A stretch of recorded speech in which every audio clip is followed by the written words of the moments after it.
Let's go ahead. Okay, good morning, everyone, and thank you very much for joining us at this press conference here in Geneva with the Independent International Commission of Inquiry on the Occupied Palestinian Territory, including East Jerusalem and Israel. The Commission is here to share with you the findings of their latest report to the Human Rights Council and answer any questions you may have about that report and on the situation in Gaza. We'll start today with an opening statement by the chair, Ms. Navi Pillay, and then we'll open the floor to your questions. Thank you.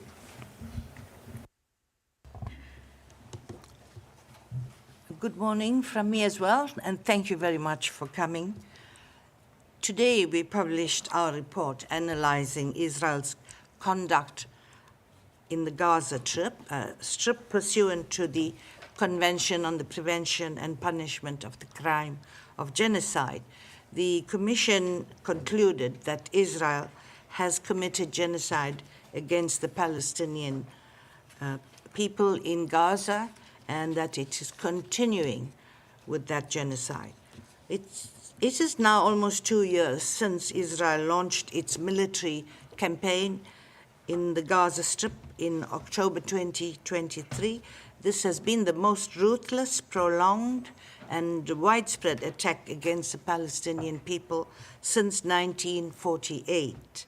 Every day that passes, the killings and the starvation of the Palestinians continue. On 22nd August, the Famine Review Committee determined that famine is currently occurring in Gaza Governorate. At the time, the committee had projected famine thresholds to be crossed in Deir al-Balah and Khan Yunis governorates in the coming weeks. The goal of the Israeli government is abundantly clear as we continue to witness the destruction of Palestinians in Gaza. The Commission finds it is genocide. In our report, the Commission found that the Israeli authorities and Israeli security forces committed and are continuing to commit the following underlying acts of genocide against the Palestinians in the Gaza Strip. 1, killing members of the Group. 2, causing serious bodily or mental harm to members of the group. 3, deliberately inflicting on the group conditions of life calculated to bring about its physical destruction in whole or in part. And 4, imposing measures intended to prevent births within the group. On the specific intent of genocide, the Commission concludes that statements made by Israeli authorities are direct evidence of genocidal intent. The Commission also concludes that the pattern of conduct is circumstantial evidence for genocidal intent, and that genocidal intent was the only reasonable inference that could be drawn from a totality of the evidence. Therefore, the Commission concludes that the Israeli authorities and Israeli security forces have the genocidal intent to destroy, in whole or in part, the Palestinians in the Gaza Strip. The Commission finds that the Israeli political and military leaders are agents of the State of Israel. Therefore, their acts are attributable to the State of Israel. The Commission therefore concludes that the State of Israel bears responsibility for the failure to prevent genocide, for the commission of genocide, and for the failure to punish genocide against the Palestinians in the Gaza Strip.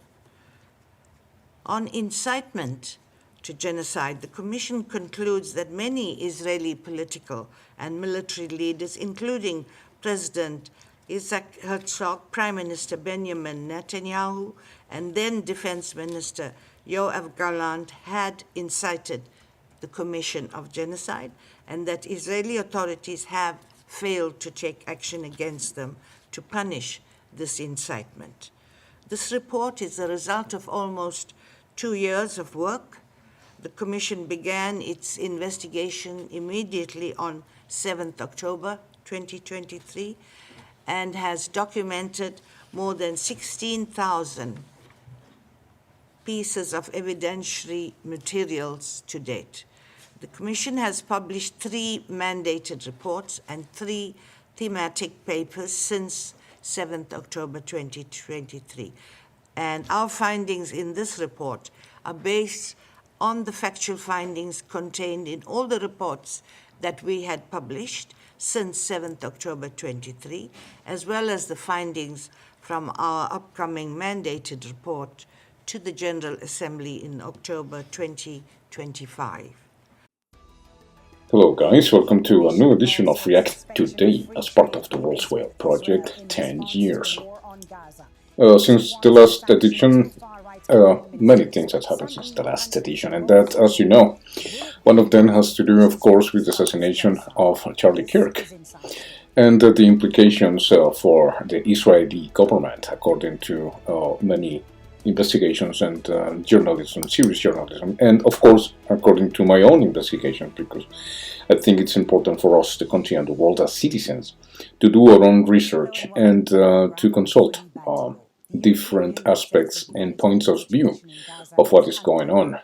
There's different reactions because what happened to Kirk, and we all feel, well, despite the celebrations of some people that celebrated the assassination, well, that's wrong, because we don't need to kill our political opponents. When they make mistakes, they have to be,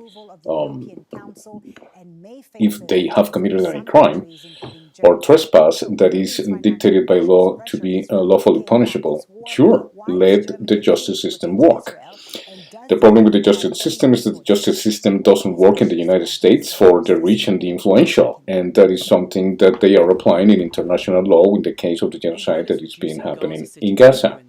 The fact that Charlie Kirk was in favor of Israel and their policies, whom he questioned in the last few weeks before his assassination, is something that we, the people, have to consider.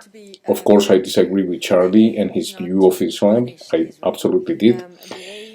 He was a good debater, of course. He helped the woke stupidity to at least be confronted and diminished, because it had no real grounds to support all the stupidity and division that was causing.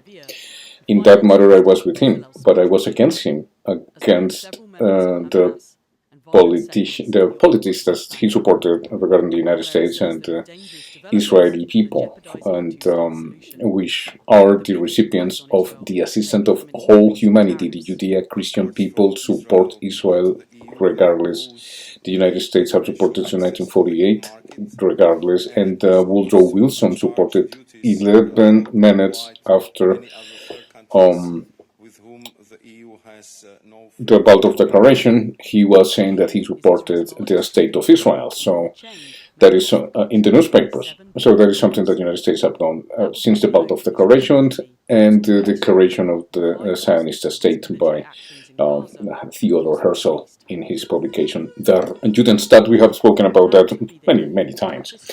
So yes, I'm against the politicization of the comments of people that literally celebrated that Sky News have reported, and other people, but they're taking it out of context. I don't agree with celebrating the assassination of Charlie, specifically when he was opening their eyes to the realities in conversations with Ben Shapiro, in conversations with Benjamin Netanyahu and others, by trying to understand the other side of the conflict, that is the Palestinians and the people that support Palestine. More than 143 countries last year, more than 147 this year, and of course the information that we have gathered from the Grey Zone, Simon Hirsch, Scott Ritter, Douglas McGregor, that you have seen in this program, and they are the most famous around the world consultants because they have experience at war. They are veterans, they served. Colonel Ritter, for example, was the inspector for the weapons of mass destruction that never existed in Iraq. Colonel Douglas McGregor, as a combat soldier, he fought in the Gulf War. And the majority of the people that we cite in this program, I also serve in the military, as many of us did. So we have to discern what is that Sky News, and the far-right news are trying to use Charlie Kirkstead in order to divide us even more. I accept that Charlie did comments that were very offensive regarding the genocide committed in Gaza and protecting Israel. There's no protection against genocide. There's no. I mean, genocide is forbidden for many reasons. The First, the Second World War, the lost generation, and I'm not talking about the poets, I repeat. I'm talking about the millions and millions of young fellas that died in the First World War, where there was chemical weapons used, and by England, for example, and even the Prime Minister, the most famous Prime Minister in England, the famous Bulldog Prime Minister, used them, and we have documented in this program in the first years how he boasted and said, yeah, sure, it's okay, they will kill more people and no problem with that. Exactly, but we don't see that regularly in the mainstream media. What we're trying to conclude here is, like I said 3 years ago, that we are in the midst of a lost generation. It's happening. Why it's happening? Because, like I said in my last program also, now in the mouth of Colonel Scott Ritter and in the words of Colonel McGregor in many interviews, they lost the war. What they say is that Ukraine lost the war. Isn't that what I have told you since 2022? That it's a lost war and it's a lost generation?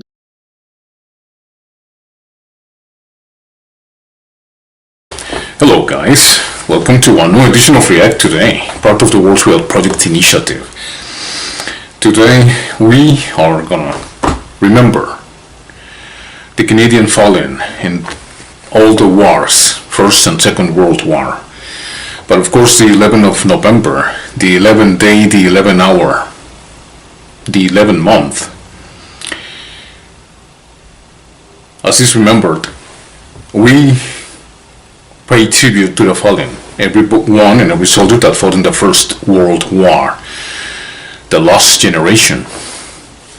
But what was the lost generation, and why is important for us to remember also how politics and how corporations benefited from wars, whether we like it or not. This is not what we're going to talk about today. Today is about Remembrance Day. So let's begin with the lost generation. Who were? And maybe today we are in the midst of a lost generation.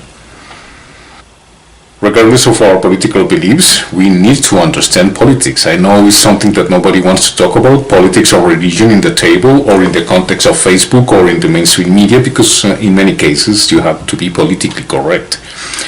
But it's no problem. We are in the midst of supporting a war against Russia, using Ukraine till the last man. As I told a friend of mine, I hope still a friend of mine, I'm pretty sure, and just this morning on November 11, 2022, we have a little conversation, so I told her, I understand, I did serve in the military, I honored and respect the fallen.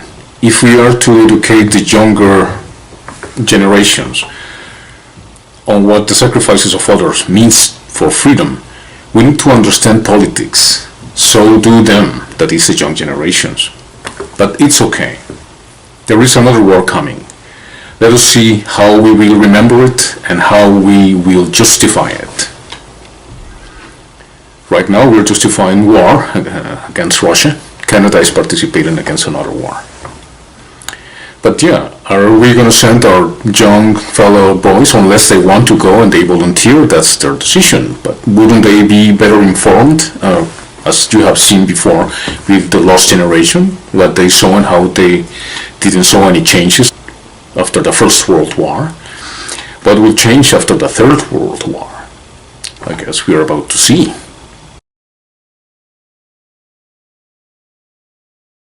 Because Ukrainians have lost between 1.5 and 1.7 million soldiers.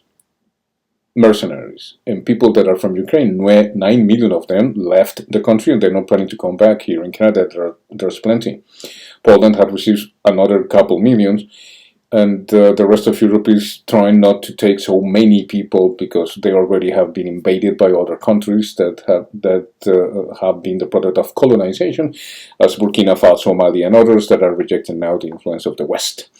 Many things to talk about as citizens, and that's what this program is all about, is the citizens' opinion. So I reject the critics of Sky News, for example.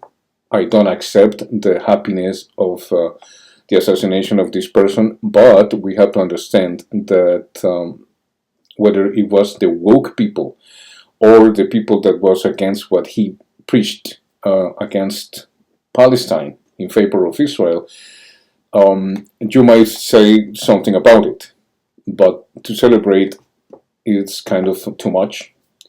But the problem is, when you have seen what we have seen, like Tony Blair said, if you have seen what I have seen, you will agree with invading Iraq. Well, he is the Prime Minister of England. Wouldn't this be to participate in a war against Iraq and the war on terror as begun in 2001? Another false flag.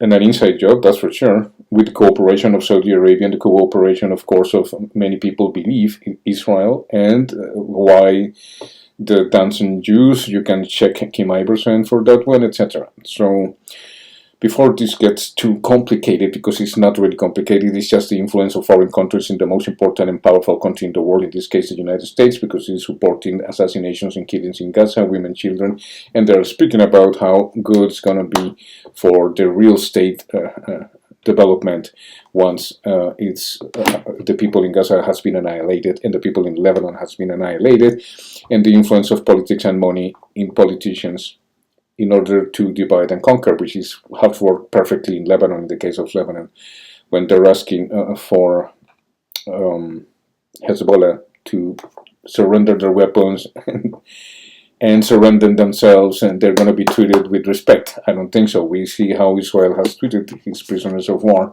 his Palestinian citizens, and we have talked about this so much that let the United Nations speak for itself.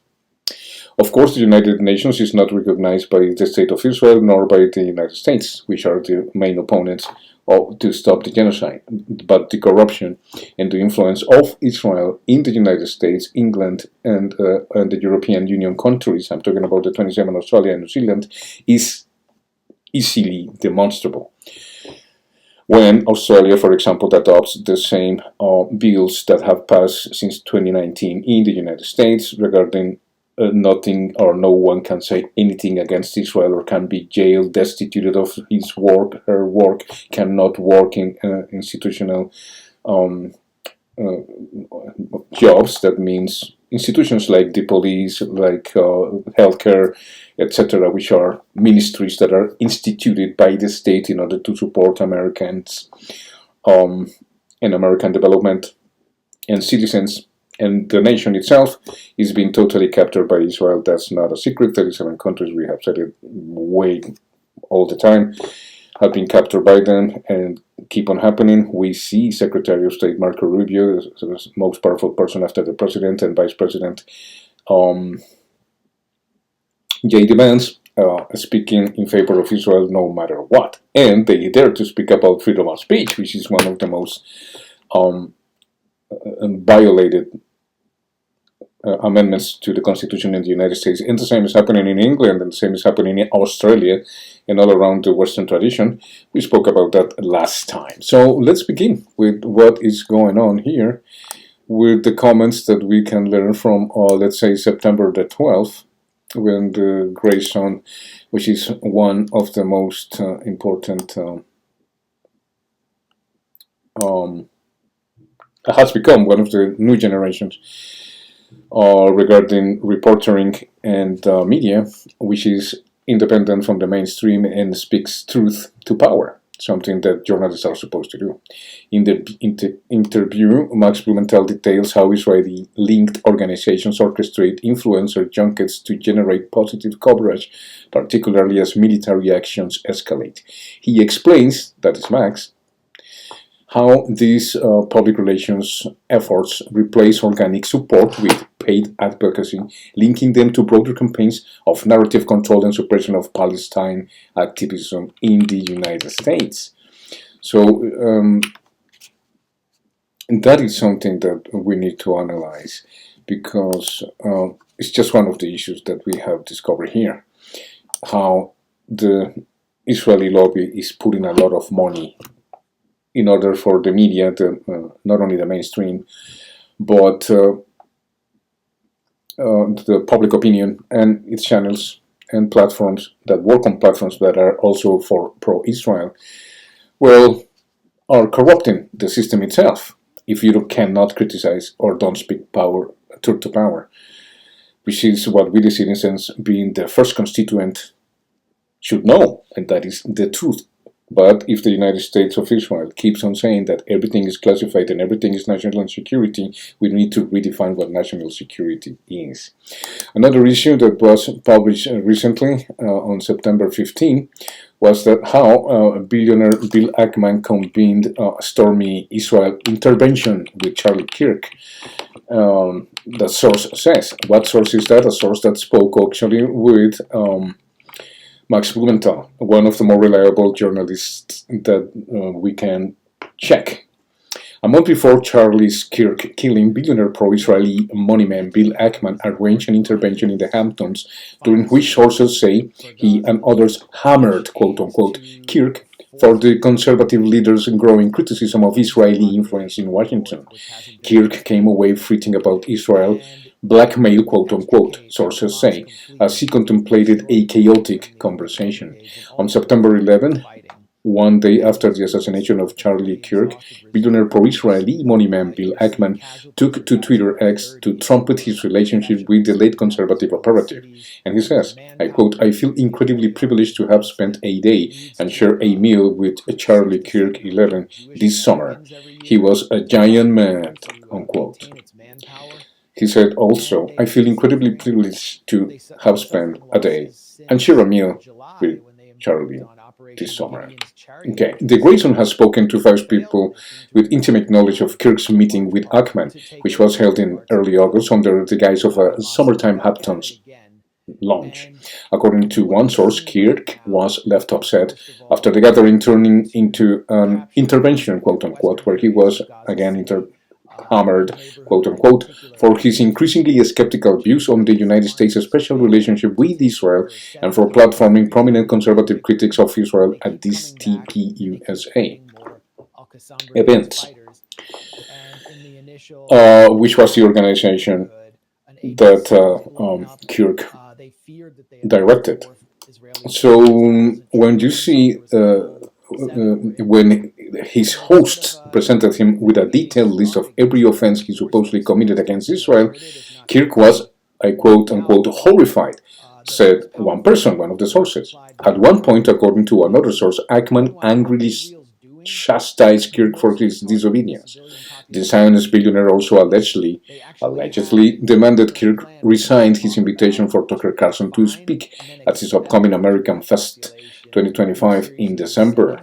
The Grayson reported on September 12, citing an associate of Kirk, that Netanyahu had offered to organize a massive infusion of pro-Israeli money into TPUSA, and that Kirk refused. Another longtime friend of Kirk has told the Grayson that the conservative activist also rejected an offer Netanyahu delivered 2 weeks before his death to meet with him in Jerusalem. Kirk, according to one person with inside knowledge of the meeting with Ackman, said he left feeling as though he'd been subjected to a blackmail, quote-unquote. In a series of text messages with the Grayson, Ackman described this account on his meeting with Kirk as totally false, quote-unquote. He pledged to release a public statement providing his own account of the event, but refused the Grayson's request for clarification on further details. He will not accept phone calls from this reporter. And I quote, "I think I can easily put this to bed," quote unquote, Ackman promised. And I quote again, "I have receipts, as they say," unquote. He did not abide when asked to provide the so-called receipts, quote unquote. In an apparent bid to reinforce the pro-Israel tone at the Hamptons meeting, Ackman hosted a coterie pro-Israel operatives and conservative influencers at the off-the-record engagement. One was Instagram influencer Xavier Durousseau of Prager U. Reached by phone by the Grayson, Durousseau sounded flustered when asked about his presence at the meeting. He repeatedly demanded to know how this reporter obtained his number and eventually hung up, refusing to answer questions about the event. Several Instagram posts by Durousseau show him and his friend conservative influencer Emily Wilson in the Hamptons on August 8 outside Topping Rose House, a posh hotel and restaurant in Bridgehampton, New York. 2 weeks after the meeting, Durousseau was reportedly junketed on an all-expenses paid trip by the Israeli government to visit a Gazan humanitarian foundation aid hub guarded by the IDF on the Gaza frontier. There, he recorded an Instagram video denying that the population of the besieged Gaza Strip was experiencing a famine. The Grayson received a similarly agitated response from Wilson, known only as Emily Saves America. Following a phone call and exchange of text messages in which this reporter asked her numerous times about her attendance of the meeting in the Hamptons, Wilson refused to comment. Instagram photos placed her in the Hamptons at the time as Durousseau. C.J. Pearson, a leading youth coordinator for the Republican National Committee, immediately referred the Grayson to his communications director when asked if he attended the Hamptons gathering. "We stand here in Ma'ale Adumim and clearly announce the seal has broken. The E1 plan, Meveserat Adumim, is hitting the road. For over 2 decades, we were told soon it's coming, right after the elections, and today we are finally fulfilling the promise and connecting Ma'ale Adumim to Jerusalem, our one and only capital, a strategic security and demographic connection that ensures our united capital for generations to come." Whoever in the world is trying to recognize a Palestinian state today will receive our answer on the ground, not with documents nor with decisions or statements, but with facts. Facts of houses, facts of neighborhoods, roads, and of more and more Jewish families building lives. They will speak of the false Palestinian dream. We will continue to build a fulfilling Jewish reality. This reality definitively buries the idea of a Palestinian state, simply because there is nothing to recognize and no one to recognize. So, as we can see, guys, there's many questions to be answered. And when people go to Israel for visits, always come back with their pockets full, a lot of millions of followers, and not only that, they support Israel no matter what. Okay, but let's go a little further. And Max Blumenthal, Kirk-Skilling and Politics. Max Blumenthal, Kirk-Skilling and the Politics of Repression. So, after the Kirk's assassination, Max Blumenthal asks, Kirk-Skilling and the Politics of Repression, and I start. This is on September 16, 2025. Blumenthal analyzes the weaponization of Kirk's murder to stifle dissent and criminalize anti-Israeli actions, exposing the pressure exerted by Zionist lobbies and United States elites. He highlights the erosion of civil liberties, corporate media capitulation, and a shift towards McCarthy-style repression, all shaped by foundation money, and a strategy of tension designed to fracture and surveil American society, which is what's happening. With artificial intelligence, you should take note that we are being challenged, as this program have documented before. And that is how the spies are taking over the United States. Well, they already have since 1948. But it is incredible how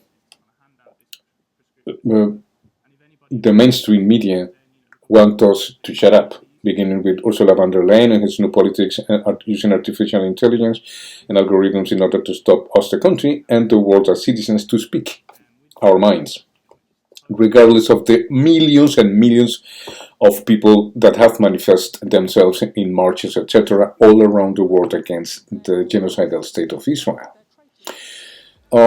Apart from that, we can say that in September 17, that is yesterday,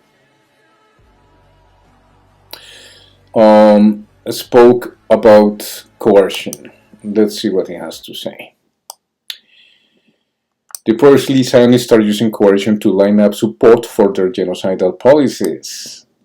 Okay, so that's what the last rant of Colonel Scott Ritter, weapons inspector for the United States of America, have published on yesterday, September 17, 2025. So as we can see, guys, what we see also in the mainstream media, the far-right media, is accusing the left, and everything is the left. So they want us, the country and the world, to be divided, and the right and the left, and it's way more than that. For us, the country and the world, who has followed history and understand it a little bit, and have take more than 50 laps to the sun, we understand what's going on. And that is that the Western tradition has been captured by foreign interests, and that interests are nothing but the interests of Israel. When you see the Australian government adapting the same policies, that anybody that criticize Israel in any way can be jailed, deported, or lose his job, her job, etc., and can go to jail for 14 years, like it's happening in America, and it's like it's happening in the UK, where more than 400 protesters have been captured, including people on blind and on wheelchairs, people older than 60 years old, treated violently. So when you see this and you put the police and the army against your own people in the name of a foreign country, that is treason to the country. That is not only fascism, that is treason to the Constitution. The Constitution that cost so many lives and wars in order to become a Constitution. In the case of the United States, I understand Israel doesn't have a Constitution. It's just whatever is in charge, whether in coalition government or by majority, by voting by their own people, what is supposed to be democracy for the people, by the people, elect. But in this case, Israel is living in a coalition government. I don't think there's a constitution like such in Israel. But the point is, the conclusions that most of the countries of the world, the United Nations, at the United Nations, there's 193 countries and there's 2 observers, which is Palestine and the Vatican City. They're supposed to be observers. They can make criticisms or ideas, but they cannot interfere or make decisions within the United Nations, and that is horrible because just recently 147 countries recognized the state of Israel this month. So in the United Nations, something telling, but the United Nations and the United States of Israel and the United Kingdom of Israel and Australia of Israel and New Zealand of Israel, the European countries, of course, are totally captured by the influence of the billionaires. Also, in those countries, like I said, the Western tradition has been corrupted to the core. So when we see these things, like I said before, aren't we? But let's go to Russia. In Russia, like I said before, the war is over. The war has been won by the Russians. That's absolutely true. But we can see how the United States insists that it's the Russian who has lost more than 1.5 million soldiers, and that they are advancing by the meters, not by the kilometers. And in other words, they're saying that they have not taken Luhansk and Donetsk. He is denying that those 2 provinces were called to make a referendum in order for them to vote 2 years ago.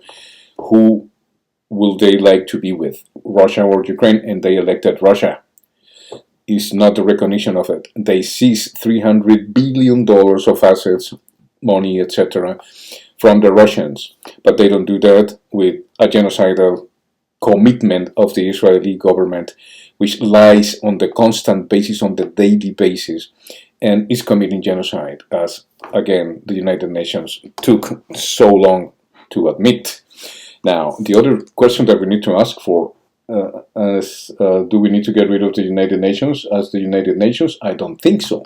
But what we need to do is to call, to unite and said, we, the majority of these countries, have voted for Israel and the United States to be expulsed due to the lack of understanding of international law, due to their opposition to stop genocide, due to their political protection to a genocide state, due to their complicity, their direct participations in signed weaponry by representatives of the government of the United States, like Vice President of the last administration of President Trump,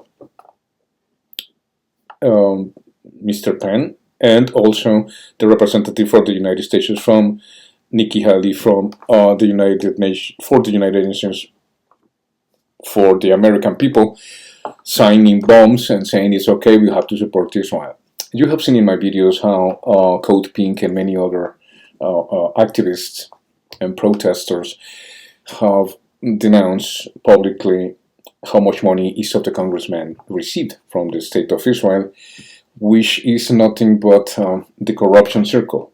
The United States gives millions of dollars to Israel every year. Israel uses this money to create organizations, NGOs, etc., to go to America, Europe, England, everywhere around the world to promote the Judeo-Christian values, when we all know that Israel itself is not Christian whatsoever. The Jewish state is not Christian whatsoever. I don't know what they believe. They believe in war and genocide, and they are the only ones to live in this world. The oppression to the universities, Ivy League universities, the Penn State University, Pennsylvania University, destituted the president. The Harvard president destituted, the Columbia president destituted, all in favor of the Israel. When we see all this madness and the taking over, this coup d'etat that only Zionist students can study in America, in England, in Australia, and New Zealand, and in the European Union countries, is nothing but the demonstration that how evil works, how easily is to bribe these representatives all around the world. For a few coins of copper, these people, I wouldn't say silver, but less than 30 coins of silver, these people got a coin of copper and they feel happy for it. Compared to the budget that these people manage in the ADL and APAC is amazing. So when they receive the money, the circle keeps on happening. The same with Ukraine. They are sending billions of dollars that are going to stay in the United States because the senators that approve the money are going to receive a little bit of those billions of dollars. Can I prove that? Seldomly, but unless we have some whistleblower from the cabinet, but we have seen it, for example, in the debates that Senator Bernie Sanders had with Robert F. Kennedy Jr., Minister of Health in the United States, who is replacing the people that, of course, helped to make the corporations, especially the pharmaceutical corporations, super rich with money that are from Americans and the British, and whoever put money in order to pay for the vaccines. It's money that is from the taxpayers that is invested in order to find research. Okay, but when that research is done and the vaccines are obligatory use according to the World Health Organizations and other corrupted organizations, and you might say, no, but everything is corrupted. Well, yes, everything is corrupted in this world. In case you haven't noticed, everything in this world is nothing but corruption. That's the way the Western tradition has become. That's why BRICS, the Shanghai Organization, Cooperation Organization, is uniting, because they don't stand this stupidity that the Western tradition has become by the influence of other countries, which in this case is obviously the State of Israel. When you cannot talk about who's your oppressor, guess who is the oppressor? That's Voltaire. And that was what, 300 years ago? 250, 300 years ago? America is in a crossroad right here. The corruption of the President Trump is undeniable. This person received money from Qatar and then attacked them. A plane for $100 million, even $1 billion. But they say $400 million is the cost, but it takes $1 billion to see that there's no spying devices, blah, blah, blah. Apart from that, he betrayed Qatar, which is an insignificant but totally toyed by the United States of Israel in terms of how to behave and how to be always an ally of the United States interests.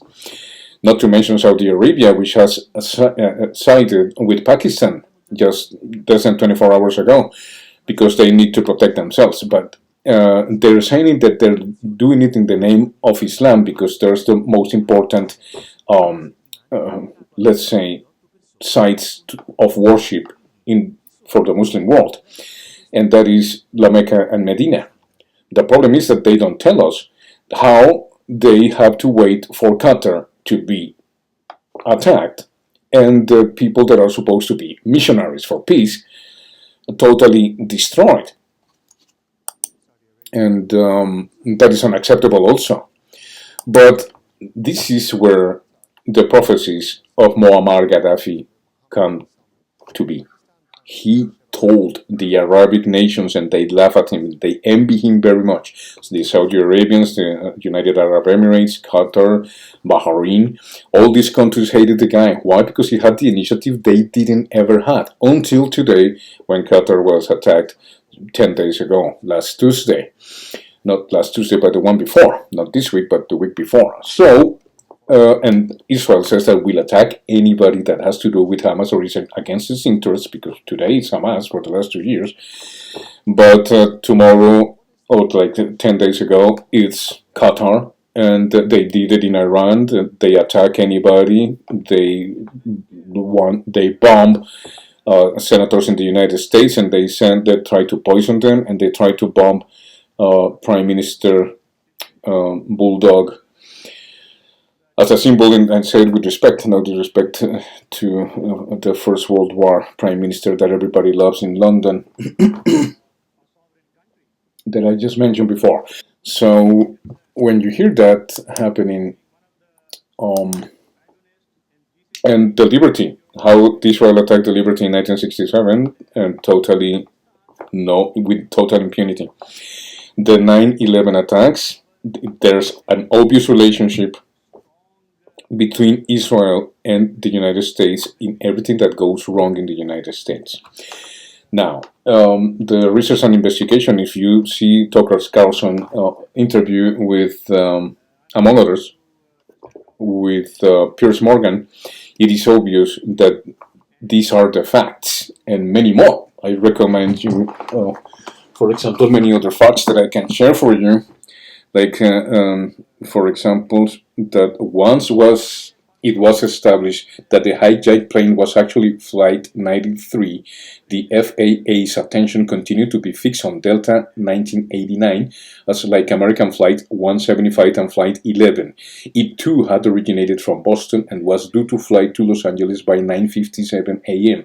About the time of the response passenger counterattack on Flight 93, officers at the Northeast Air Defense Sector, NEADS, were still tracking Delta 1989, not Flight 93, according to 9/11 Commission Counsel John Farmer. The essential flaws by design that separated top policy making officials within virtually every department of government from operational employees, and that left individual agencies largely isolated from one another and alienated from the national command structure, were now playing out in the frenzied and compressed final moments of United 93.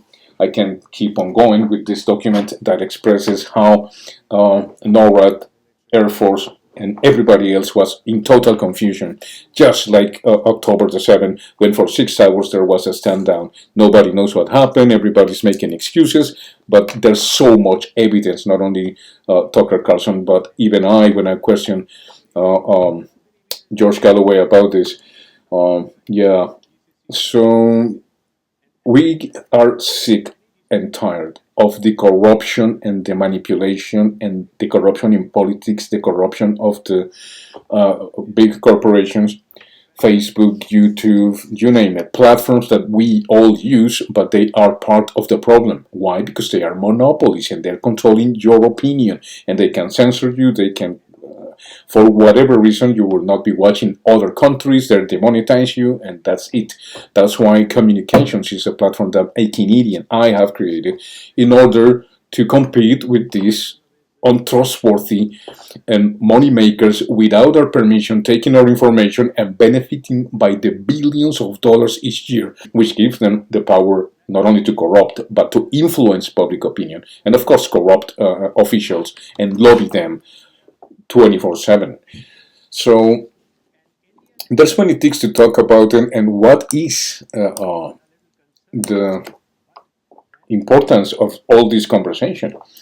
Well, the importance of all this conversation is that now they're going to Latin America, like I predicted 2 years ago. I remembered you again, guys, just like I did with the lost generation that happened in Ukraine and hundreds of thousands that lost their lives in Russia on a stupid war that happened reach the president of Ukraine, their generals, and the political corrupt system that it always has been Ukraine, protected by Canada, the United States, the European Union, and the Western tradition, again, protecting a war that could have been avoided and that have cost millions of lives and that have broke Ukraine.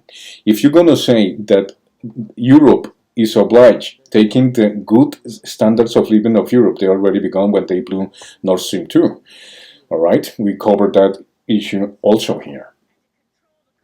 And now they want to take 150 billion out of Canadian budget.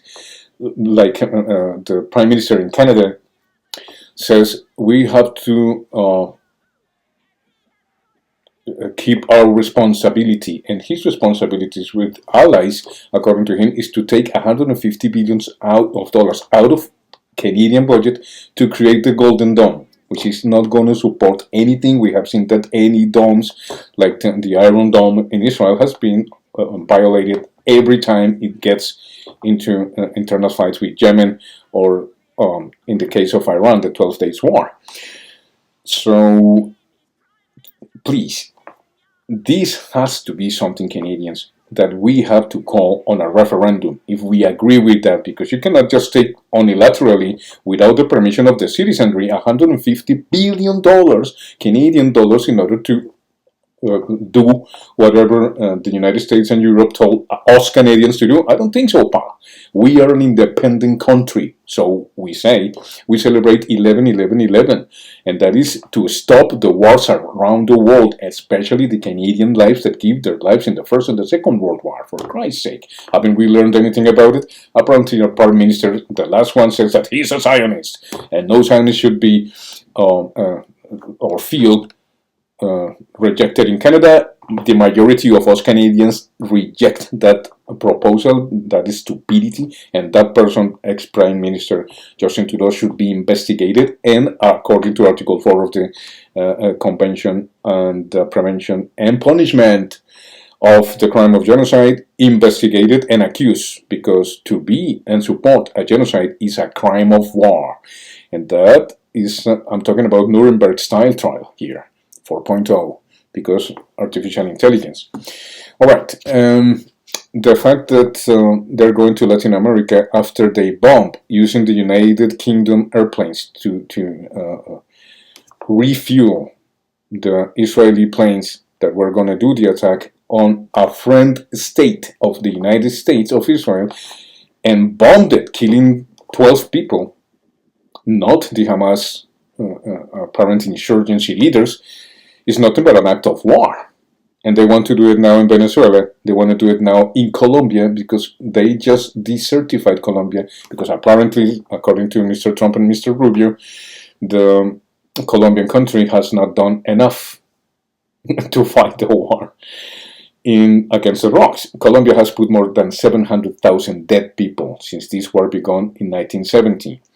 And it has failed, as the president of Colombia said. Que mañana se romperán las relaciones diplomáticas con el Estado de Israel por tener un gobierno, por tener un presidente genocida. Creo que hoy la humanidad toda en las calles por millones está de acuerdo con nosotros y nosotros con ella. No puede ser, no puede volver, no pueden llegar las épocas del genocidio, del exterminio de un pueblo entero ante nuestros ojos, ante nuestra pasividad. Si muere Palestina, muere la humanidad.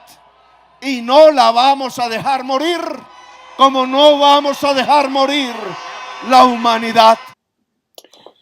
And he stands his ground with President Donald Trump because the stupidity of this policy is to keep on doing what they have always done and failed for 50 years, 55 years, and that is to fumigate,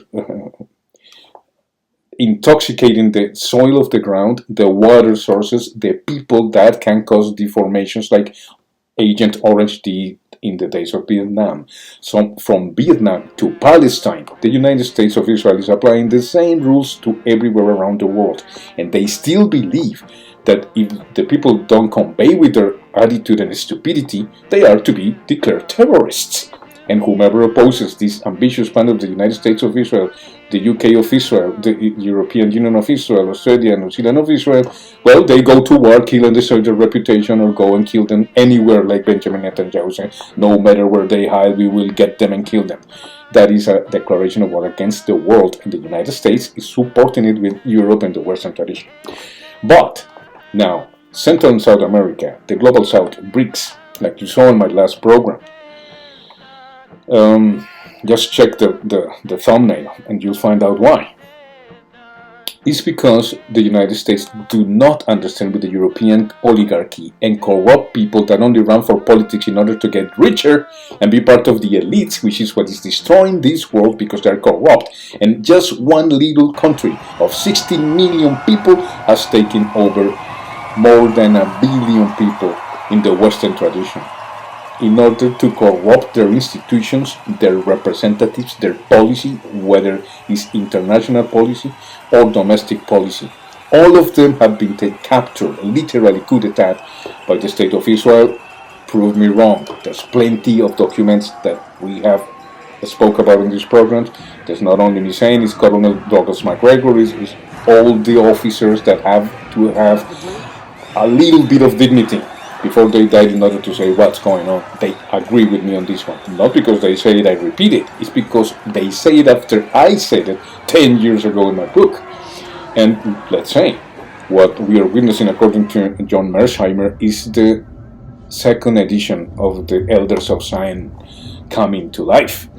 So when they go to South America and said that it's because they want to kill two birds with one shot, that is Venezuela and Colombia. We have to understand that Venezuela only exports 5% according to the statistics of the United Nations, which is the one that measures how the countries export and how the drug addiction, etc., affects many countries. Well, Venezuela only has 5% of the exports, illegal exports, through its country.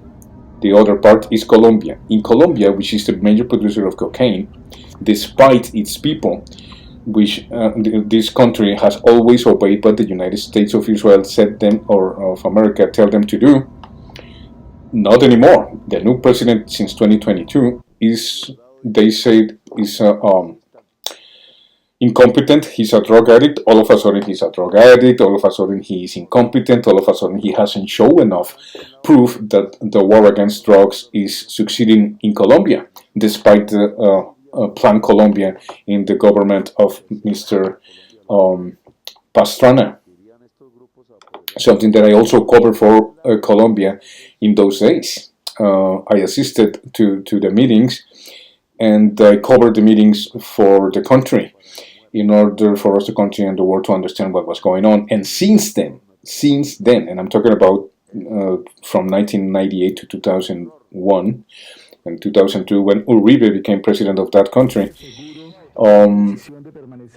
we, the people, and the people of the country, always said what President Petro is doing here, and that is not the way. It's a 55-year policy that have failed, and you still insist that the only way to do it is your way, America. Well, President Petro said, we desertified America because America has not lost the same amount of people in the fight against drugs, has not fight drugs the way they demand us to fight drugs. So we desertified, or the president of Colombia desertifies the United States in their unilateral position to decertify Colombia in its fight against drugs. It has, first of all, it has no moral authority. Second of all, Gary Webb was very explicit in his writings, and that's why he got killed, denouncing how corrupt the American government with the CIA and the DEA and the FBI were all in these cahoots together in order to support the war against the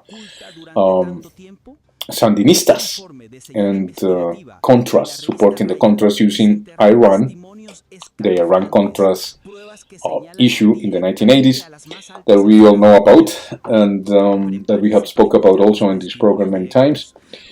But we can dedicate one program only to that. So President Petro is aligned with President Maduro and saying, okay, these people are insane, these people don't understand conversation, these people don't understand proof, the numbers, because the president of Colombia doesn't come with speculations, he comes with numbers and results. We have seen that already in the country. But, of course, the opposition in Colombia, which are elites, like in your country, if you are from Central and South America, all the elites in those countries are for the United States because they have always been best pals of the United States and putting their people in poverty. When South America, Central and South America, are some of the richest countries in the world when it comes to resources, like Africa. And wise people rebelling against this stupid idea since 1492, which is to conquer and to destroy and cause poverty, harm. But the elites of Colombia, Mexico, and all those, the so-called opposition, support the United States view, and is calling, in the case of Colombia, with majors of the country that go without permission, but when it comes to referring and accessing to the president or congressman in the United States, you have to ask permission. You cannot just go and say, oh, I'm a mayor of a province in Canada, and I want to talk with President of Russia because we want Canada to be destituted. The Prime Minister in Canada needs to be destituted. If any mayor or governor of a province in Canada does that, he is immediately put onto trial and taken off his duties immediately, by consensus or by constitution. And that is what is happening in Colombia. But because it's Central and South American countries, we do whatever we want. They are banana republics, they are bitches, they are our prostitutes for hire. We do whatever we have always done it since 1492, so F them. I don't think so, Pa. And all this comes to one story, and that is what I told George Galloway, but again, he doesn't get it right, like he didn't got right when I told him 9/11 was an inside job. There's plenty of proof about that. Tucker Carlson said it, the most important investigative journalism has said it, the Commission of Engineers and Architects, more than 2,000 of the world, agreed that it was an attempt to destroy American institutions. So it was an inside job because there is no way that the towers fell like that. And we people that work in the trades, I'm a welder myself, I've qualified on pipelines and structure. I know, all welders know that what happened in those buildings and Building 7, the two towers in Building 7, it was a programmed demolition. I work in demolition. I know what I'm talking about. I didn't use explosives, but even though I could have, but I use 7-foot torches or 4-foot torches with number 7 tips in order to go through very, very heavy, thick steel. And I'm talking about excavators. Well, we, the people that are in the trades, we know about. We're talking about steel that is 5 inches thick, 6 inches thick. So for 5/8, which was the measure of the beams that supported the core, even more, 5/8 and more in many occasions, in the outside and in the inside, it's impossible for them not to stand after the concrete fell like dust. At least the structure of steel should have been there. Well, it was demolished like if it was dust. And that is impossible to happen on this. It was planned. That's it. Etc. So what Israel is doing since October the 7th with the false flag, which is October the 7th itself, when they kill their own citizens with helicopters and all that stuff, when they bury the ambulances that come to rescue Palestinians, when they kill, destroy hospitals, women, children, and aim to the head, when they still keep committing these atrocities in front of us in the 21st century, this has demonic characteristics. This association of countries that obey the state of Israel blindly because of the money they get in their pockets and are called representatives, and they say that they're the representatives of the peoples, despite the millions and millions of people in all the Western tradition, corrupted Western tradition, they don't pay attention to the peoples from Vietnam to Palestine. It's the same. It's time for us, the country and the world, to react against this menacing, this present danger, and this reality, which is there is a country that is corrupting the rest of the world. It's an invasive species that is taking over, and Central and South America have said no more, and BRICS, the Shanghai Cooperation Organization, say no more. China just said in a few days, 24 or 48 hours, that is preparing itself to go to war because of Taiwan with the United States or whomever opposes them. Russia is doing the same, even though NATO has declared war on Russia a long time ago, and since the 90s, but now with a special operation that could have been avoided.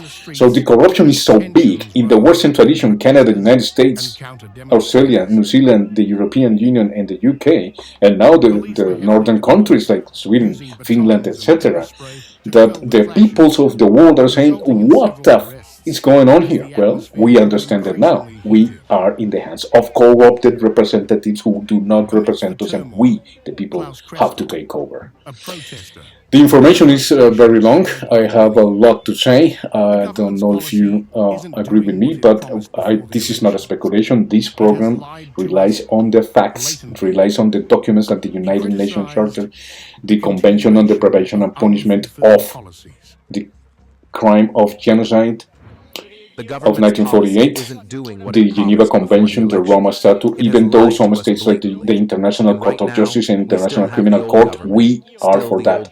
I repeat, the only solution for the United Nations to be and keep on being relevant is not only to take it away from New York City, where they're taking the passports away from the people that wants to go but the United States because the branch of the United Nations is in there.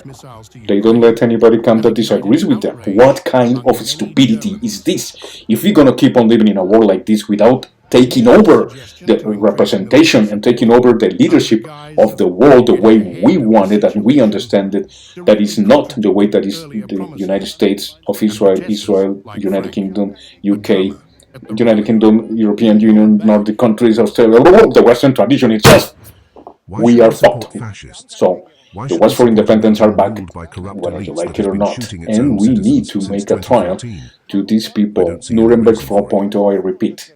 Now, I'm not against the 144,000 Israelis that should save themselves, I hope, from this hecatomb that is coming to the state of Israel. I'm not calling for the destruction of the state of Israel. It is them who are asking for. When you see 92% of the 90% of the Israeli people support what's happening in Gaza. They want the hostages back, sure, but that's not an excuse for a whole country to support genocide anywhere and pretend that they're superior than everybody else. And to say the youth, the kids, that it's okay to kill other kids on what name, any constitution, under what treaty it's okay to do that, under what religion, only in the Israeli mind of the state, of the Judea state, which is whomever wants to destroy the world to be the only ones occupying it are the ones to be in this world. Now, I finish with this. What is the relationship between Israel, the United States, and some civilizations like the Greys and others? Because as you saw in my last program, they admitted to it. So we need to do another program about it, and I have some interviews to do for us, for the country, for the world. What is your opinion on this? We have to stop more genocides, and we have to stop the declaration of war against the world, because that's what the United States of Israel and Israel just did, is to declare war on the world. And not only that, that has happened since 1948, but since the Waldorf Declaration, if you ask me. Of course, it has been the purpose of Israel all the time. Zionism has existed since the days of Moses. I know it. You should know it. But the point is, the what's for independence are back. Let's go for it. Vote for the right people, and the right people is anybody that is against the genocide that is being committed by one state of 16 million people controlling 8 billion people in the planet. Now, you need to understand, what they want is the whole planet. They don't want just influence here and influence there. They want one world planet guided by assassinations, killing, wars, pharmaceuticals, depopulation, whatever. This is a full spectrum war, which now includes, that is for air, land, sea, submarines, space, and now artificial intelligence and algorithms. So this is very serious. The taking over of the world is not a conspiracy theory. It's happening in front of your and my eyes. For us, for the country, for the world, hope to see you next time in the next edition of React Today as part of the World's Will Project 10 years. Au revoir. Bye-bye. Hasta pronto.